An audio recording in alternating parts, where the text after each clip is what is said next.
Today I'm going to give you guys a recap of my 5th graders homeschooling year. So it's almost time for the school year to be over, or at least we're finishing up some curriculum for those of us who are homeschooling year round. So today I just wanted to take some time to walk you through the curriculum choices that we have chosen for this upcoming or this past homeschool year for my 5th grader and let you know how things are going. So we're going to go subject by subject, and I'm going to let you into how he's doing in each curriculum and how he likes it and what things he has been learning. Also, whether or not it has been working for us. If you're new to my channel, my name is Vani and I make videos to help you on your homeschooling journey, and I've been homeschooling since 2012. Let's get into this recap. And the very first thing we do every morning, if you've seen any of my day in the life videos, you'll see that we do our read out louds, and if you don't, you can check them out here. This January we started with the 100 Cupboards book series. There's 4 of these and we are on book 2, and they're pretty thick, especially the second book that we're on. The books are really good. If you're interested in the story, it's basically about a boy who was sent to live with his aunt and uncle, and in his room there are a bunch of cupboards, and they're magic cupboards and they're doors to other worlds. I started doing read out louds at the beginning of the homeschooling year because I read a book called The Read Out Loud Family. I made a video about reading aloud to your kids here, and that book explains all the benefits that children have when you read out loud to them. So I said, why not? Let's have a way where we start the morning and I read out loud to the kids. So in reading out loud, I'm going to share with you the benefits that I've seen in my son. Number 1 is the fact that he really enjoys it, and it's a good warm-up to the homeschool day. So a lot of people do morning baskets, which we used to do, but I'm really enjoying doing the read out loud instead of the morning basket. I don't also do the morning basket because then it just takes up too much time. So our read out loud is basically like our morning basket, and we'll read anywhere from 20 to 40 minutes depending on what time it is in the morning, what time we've gotten started, and how good the story is going and how I'm feeling, if I'm feeling like reading for 40 minutes. He's also been reading on his own for fun a lot more. It's awesome to see him in the car with a book, or when we go to volleyball tournaments for my daughter, he's with a book. I believe that the reading out loud of this story and all the others that we have read have really helped him to enjoy reading a lot more, which was one of the benefits that I was told about when I read the other book. And the biggest thing that I've seen is that reading aloud to him and then having him read a lot as well has really helped with his writing stories and ideas for writing stories. Like, if you guys have seen any of my other videos, you know I was having a hard time with this particular child with writing. I've been jumping all over to different curriculum, and he was having a hard time coming up with story plots and ideas for stories and just writing stories. But the consistency of the reading out loud, the last time he had to write a story, it was so good. He did such a great job. I was so proud of him, and I really do contribute that to the read out loud time. So the next thing we're going to talk about is his language arts. Now, we are pretty behind in language arts for a couple of reasons. Number 1, we homeschool 4 days a week because our 5th day is the homeschool co-op day. We have also have joined a second co-op that had so many field trips and outside activities, and I wanted him to do all of them because one of my biggest goals for him this year was to make a lot of friends his age, because with the last 2 years we haven't been able to have many play dates. A lot of people haven't been wanting to get together, so it was a very big and important thing for me to allow him to make new friendships by going to everything that the other co-op offered. So that did help out a lot this year, but it did set us back with language arts. But not only that, the biggest thing is because, okay, when I tested my son last year when he was doing level 4 with the good and the beautiful, he was complaining that it was too easy. Can I skip this? Can I skip this? Can I skip this? So I went ahead and I did the assessment for him. He tested into level 7. However, that was because of his spelling and his grammar and his reading. I knew that he wasn't ready for level 7. He was only 9. So I went and did level 6 with him. But the writing portions and the reading, although he can read all the words, the understanding and the comprehension of the reading selections was too challenging for him. So being that level 6 didn't work out for us, we decided to just stay on track with level 5. That way he gets the foundation of all the writing assignments. But then I felt like he wasn't getting enough writing, so I jumped into Write Shop and I tried to do that for a little while. That really wasn't working out for him. So then I said, you know what, let me just be patient. The good and the beautiful will be enough. So I remember it with my daughter. She's a beautiful writer. She went through level 6. She's a great writer, and I had to be patient knowing that it'll work for him too. And it did. So he is flourishing with that. They have the grammar cards and the states, and if you want to know everything I do with my 5th grader, or like walk through with the good and the beautiful, I'll post those videos in the description below. So it's working out well. He's becoming a better writer. Spelling is really good already, but it's getting better with the dictation, except that I keep forgetting to do the dictation. But when I do it, he is learning. I just have to have him remind me. I told him the other day, you have to let me know when it's time to do dictation, because he doesn't like it, so he skips it.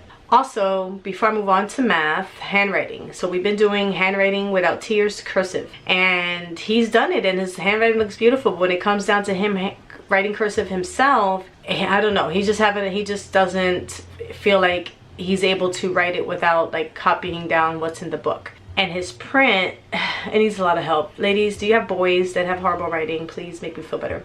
So I think we're actually going to, when he finishes the cursive book, we're going to jump back into printing. I really need him to write neater so I can understand his writing when he's printing. And then we're going to do the Good and the Beautiful handwriting level 4, which is like a beginner's cursive again. Level 4 or 5, we'll see.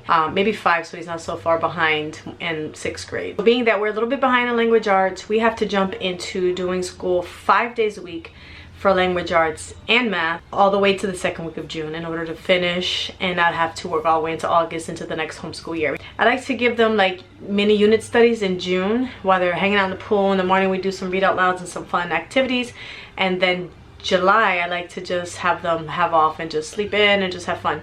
So in order for us to do any of that, we kind of need to do 5 days school weeks every single week and not take off anymore. Okay, so math. We are doing Beast Academy, and my son started Beast Academy when he was in 4th grade. He started in the middle of the school year. He started on level 3. And with Beast Academy, the way the lessons are laid out, they have 12 lessons for a whole unit. They have 12 months worth of lessons for the entire unit. So that's doing school 5 days a week without stopping, no getting sick or anything like that, for the entire year if you want to complete one level in the whole year. So obviously like that's not possible. So he is right now on level 4, and he's just like somewhere in the late beginning of level 4. So we're doing 5 days of school. With his Beast Academy, he will be on track to finish sometime next year in the middle of 6th grade. But that's okay, because with Beast Academy, when they are completely done with level 5, that's the last level, which for my son will be around 7th grade. They are actually supposed to be ready to jump straight into algebra, skipping pre-algebra and just jumping straight into algebra. So it actually works out wonderfully. And I really love Beast Academy. I've made some videos here on Beast Academy Math, and I walk you through those videos, but it's a gifted math, so it's for gifted learners. And I hear sometimes people talk about using it as a supplement. It's challenging math. It's not a supplement. It's meant to be a whole core curriculum for math, and it can be rigorous, but it's exciting. It has comics, it has games. It's a really neat way of doing math. My son really enjoys it. Sometimes he'll sit there and knock out 1, 2, or 3 lessons if they're short, and sometimes he'll be on there for an hour with just one lesson where I have to cut it short and tell him like, listen, we need to work on this tomorrow. Okay, so for electives, we have just jumped into the Good and the Beautiful History level 1, and we are enjoying it. We are in ancient Egypt. We're doing the audible for their read out loud. We are doing all the hands-on projects and we're doing everything that the unit says, and we are enjoying history. So I'm happy that he's getting that history in. We're gonna just do unit 1, and then we're gonna jump over to a science unit. I'm alternating science with history units. Listen, if you have to teach and you're bored with teaching, then the kids are not going to learn. You're going to be tossing the curriculum around. You're not really going to get it done. So I need to freshen things up by switching things around, because this mama has ADD and this mama needs to switch things up. The last thing that we do is Bible, and he just finished his work study. It sounds like you're in college, you have to do work study to earn money, but it's his work Bible study from Not Consumed. I have a video here on everything we do for Bible, and he finally finished it, and the purpose was to have him work hard, diligent, with initiative, taking initiative and working with integrity. Now he has picked up those terms, and he is working towards all of those different things. He's working towards, I think the hardest part is being a diligent worker, and integrity in the sense that when I'm not in the room, he's kind of playing around and doing other things, not on purpose, but just because he just gets more distracted. But when I'm there, I'm like on top of him, and I don't want to do that. I want him to, when he gets into 6th grade next homeschool year, He's working diligently so he gets his work done fast and he does it well. But he has been taking initiative in the home with chores, and we talked about taking initiative. If you see something on the floor, don't wait for mommy to pick it up. Or if you see the dog needs food and water, don't wait for your sister to do it because that's her chore. Take initiative and get things done that need to get done, because that way you're helping serve others in the home. So I really enjoyed this Bible study. And then the next thing we're going to be doing is, it's actually not this book, but I took the other one out and I put it over there somewhere, but it's the Case for Christ series. We've already done the Case for Christ Kids, which talks about how Jesus couldn't have faked the whole thing, and just proof of that Jesus resurrected from the dead and that Jesus is who he says he is. It's apologetics for kids. So the next one we're doing is a Case for Faith, and these books have the different questions inside of them, and then you answer them. So I'm going to be reading this with him and to him, so that we can answer all the questions and think about what we're reading. That's going to be our next Bible activity. Now, I really wanted to jump in and do some nature study, but I find like everything that we do now, it really takes up all of our day. And I don't really have time to do the nature study. I think maybe we'll do nature study once a week. I wanted to do it every day, but I think we're going to just start once a week.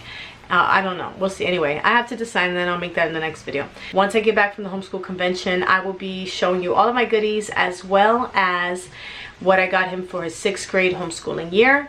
So make sure you hit the notification bell for a recap on my 1st graders schoolwork, on the homeschool convention itself, the curriculum haul for the 6th grade and 2nd grade homeschool years. I'm also going to be making a video of all the goodies that I get, that I'm planning on getting at the homeschool convention. And if you're interested in the homeschool convention, check out my playlist and my videos, because I have reasons why you should go, what you should pack, and what to expect. I'll make a little playlist on all those things. So thank you guys so much for watching, and I will see you in the next video.